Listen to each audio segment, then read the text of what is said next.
자, 지금까지 제가 이제 앞으로 코로나 이후에 어떠한 교육의 정책적인 변화들이 있을지를 좀 짚어봐 드렸는데, 굵직한 내용은 이거예요. 아까 제가 말씀드린 블렌디드 러닝이 계속 이어질 것이다. 그러니까 아이들은 결국은 자기주도 학습 역량을 키우지 않으면 안 되는 시대가 됐어요, 이제. 예전 같으면 쪽집게 과외다, 뭐, 강의 잘하는 학원이다 이렇게 찾아다니면서 뭔가 외부에서 지식을 이렇게 주입해서 성적을 올리는 것이 가능한 시대였습니다. 근데 앞으로는 그게 좀 어려워질 거라는 거죠. 아이가 자기가 필요한 공부를 스스로 찾아서 하고, 그 다음에 독해력을 기반으로 한 이해력, 그 다음에 분석력, 문제 해결 능력을 증진시켜야 되는 과제가 남아있네요. 자, 어떻게 공부를 하면 좋은지에 대한 얘기는 앞에서 계속 설명을 드렸는데, 뜬구름 잡는 것처럼, 그런 거를 어떻게 내가 집에서 아이들을 봐주지? 이런 또 우려나 그 걱정도 마음 한켠에 있으실 것 같습니다. 그래서 매일 국어에서 아이들의 기본적인 교과 이해를 위한 학습을 위한 독해 역량을 어떤 식으로 도와줄 수 있는지 프로그램을 좀 간단히 보여드리면서 이제 이번 설명회를 마무리하려고 하는데요. 매일국어 독해력 프로그램은 아까 제가 독서와 독해의 차이점을 명확하게 설명해 드렸던 것처럼 독서 프로그램이 아니라 이거는 철저하게 처음부터 끝까지 A to Z 네, 독해력 향상 프로그램입니다. 독해력을 향상시키기 위해서 해야 되는 다섯 단계가 있다고 말씀드렸어요. 기억하시나요? 처음에 읽고, 그 다음에 이해하고, 그 다음에 이해한 내용을 분석해서 기억해서 문제에 적용해야 됩니다. 근데 이 읽고는 그냥 한 번만 후루룩 읽고 바로 문제를 풀면 된다고 했나요? 네, 안 되죠. 한 번만 읽고 전체적인 내용을 기억할 수 있는 아이들은 없어요. 네, 우리가 뭐 천재라고 말하는 아이들은 어떨지 모르겠지만 대부분의 아이들은 한 번 읽고 또 두 번 읽고 한 세 번 정도 읽혀주면 참 좋습니다. 내용을 기억하기도 좋고요.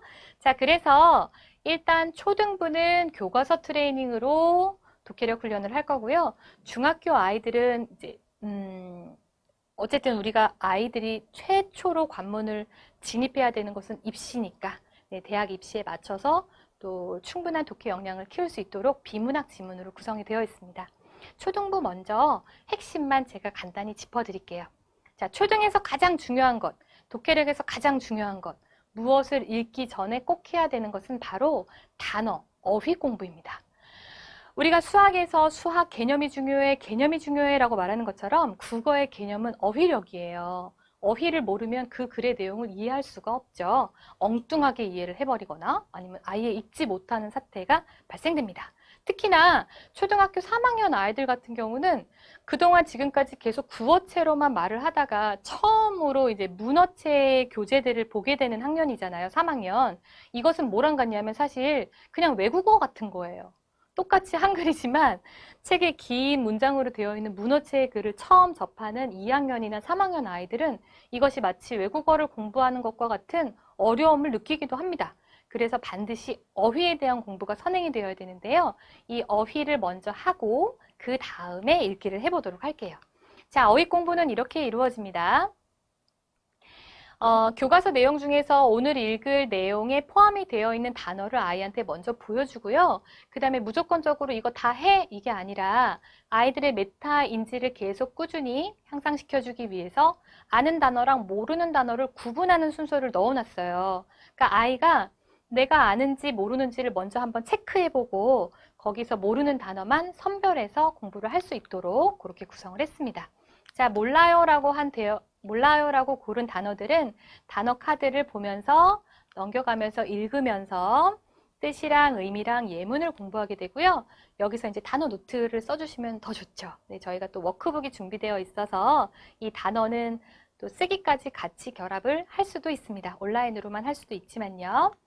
이렇게 단어 공부를 다 한 다음에는 지금 읽은 단어의 뜻을 내가 잘 기억하고 있는지 한번 확인하고 점검을 해야 되겠죠? 그래서 뜻을 고르고 또 어떤 의미로 쓰였는지를 이제 간단한 퀴즈 형태를 통해서 풀게 되고요. 이 퀴즈 형태는 일반적인 형태이지만 저희가 마지막에 초등학교 아이들의 이 기억력 강화를 위한 재미있는 장치를 하나 더 넣어놨어요. 바로 워킹 메모리 강화 훈련 카드 게임 형태인데 지금 보시는 것처럼 단어 카드 4개를 랜덤으로 보여준 다음에 일정한 시간이 지나고 이거를 가려버릴 거예요. 자, 그러면 지금 이 단어들은 앞에서 다 공부를 했던 단어니까 아이가 잘 학습을 했다면 이제 기억을 하고 있겠죠. 아, 저 단어 뭔지 알아. 근데 그렇게 방심하고 있는 순간 단어를 이렇게 딱 가립니다. 네, 그럼 어리둥절하겠죠. 근데 이때 나오는 이 아래에 문장 설명을, 단어에 대한 설명을 읽으면서 이 단어가 어디 있었지? 이렇게 찾아가는 게임이에요. 그래서 이거는 학습을 확인하는 효과도 있지만 내가 단기적으로 어떠한 내용을 빨리 잘 기억을 하는 집중력을 강화하려는 그런 목적도 같이 담고 있습니다. 여기까지 하고 나면 이제 단어 공부가 끝나게 되죠. 한 과목에 한 10개의 단어 정도로 구성이 되어 있고 매일국어 초등교과과정은 하루에 2과목이에요. 국어 한 과목, 그 다음에 사회랑 과학 중에서 이제 번갈아 가면서 한 과목. 그러니까 2과목이니까 하루에 단어가 20개 정도 내외가 되겠죠. 그러면 생각해 보세요. 교과서를 잘 읽기 위해서 단어 공부를 했는데 마침 교과서 내에 있는 단어예요. 엉뚱한 단어가 아니라 연계성이 있다는 거죠. 그걸 하루에 20개 정도 보면서 내가 아는 단어, 모르는 단어도 구분해 놓고 모르는 단어를 체크하면서 카드 게임 형태로 기억력도 테스트하고 이렇게 구성이 되어 있습니다. 시간 자체는 많이 걸리지 않지만 이런 단계를 잘 넣어서 구성이 되어 있고요. 자, 첫 번째 어휘 트레이닝을 하고 나면 이제 그 다음에야 교과서 읽기가 들어가요. 초등 과정 설명드리고 있는 겁니다. 자, 교과서 트레이닝 잘 읽고 이해하는 것까지가 예습이라고 말씀을 드렸어요. 잘 읽고 이해할 때 어떻게 읽는다? 여러 번 천천히 거듭해서 읽으면서 글의 내용을 내가 기억하기 좋은 형태로 잘 압축해서 요약을 해야 됩니다. 되게 어렵겠죠, 아이들이. 어린 아이들일수록 제가 지금 말씀드린 5단계를 다 하는 거는 사실 굉장히 큰 산일 거예요. 근데 이거를 하루아침에 할 수는 없지만 아이들이 차근차근 체화시킬 수 있도록 매일국어에서 또 장치를 만들어 놨습니다. 같이 보실까요? 자, 처음 읽을 때에는 이 아이가 이 교과서를 지금 처음 읽는 거잖아요. 예습하고 있는 거잖아요. 그래서 내용을 잘 파악할 수 있도록 먼저 조금씩 의미 단위로 끊어서 읽어보도록 하겠습니다. 이 끊어서 읽기는 짧은 내용을 집중적으로 이해하고 기억을 하는 데는 도움이 되는데요. 사실은 전체적인 흐름을 다 기억하는 데는 조금 방해가 되기도 해요. 하지만 일단 처음 읽을 때는 좀 끊어서 자세하게 읽어보도록 하죠.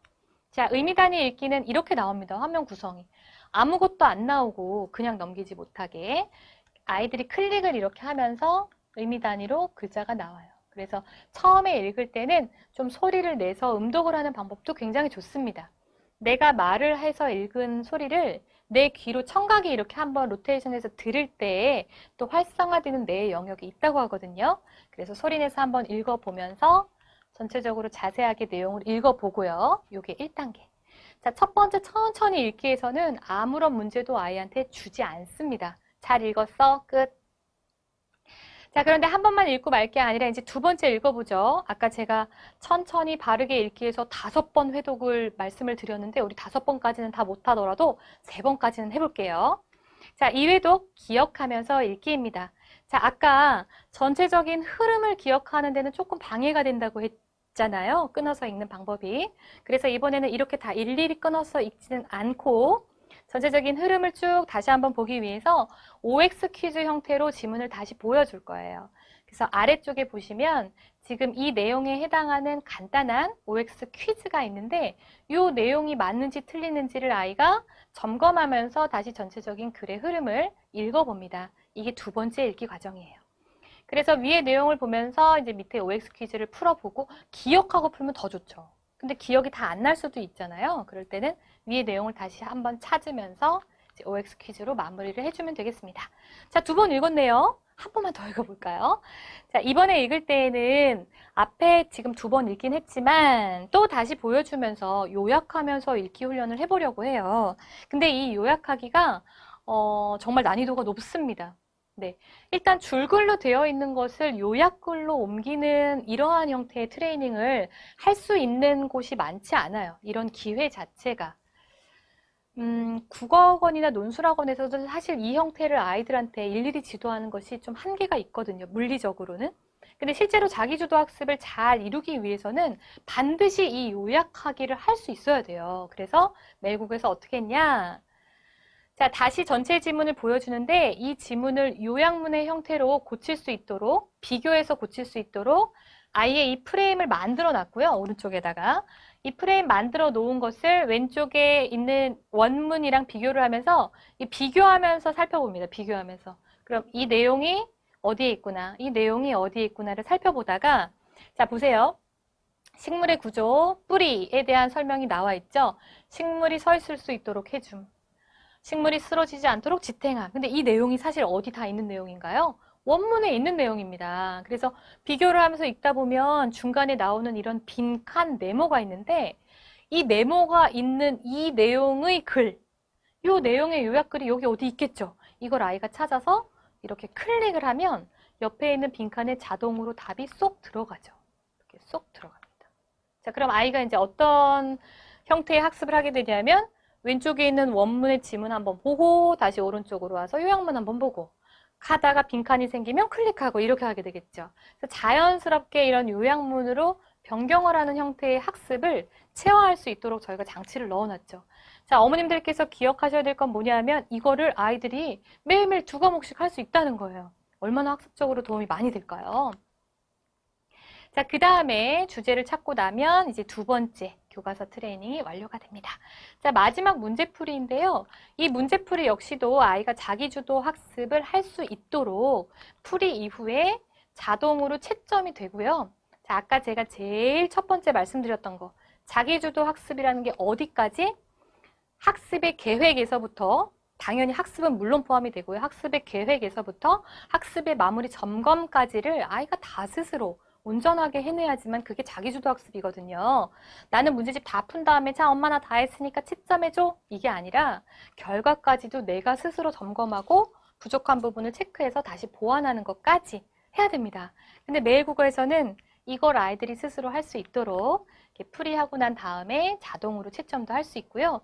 또 만약에 틀린 문제에 대한 해설 보면서 한번 다시 오답 노트 만들어 보겠다 할 때 필요한 양식도 미리 준비를 다 해 놓았습니다.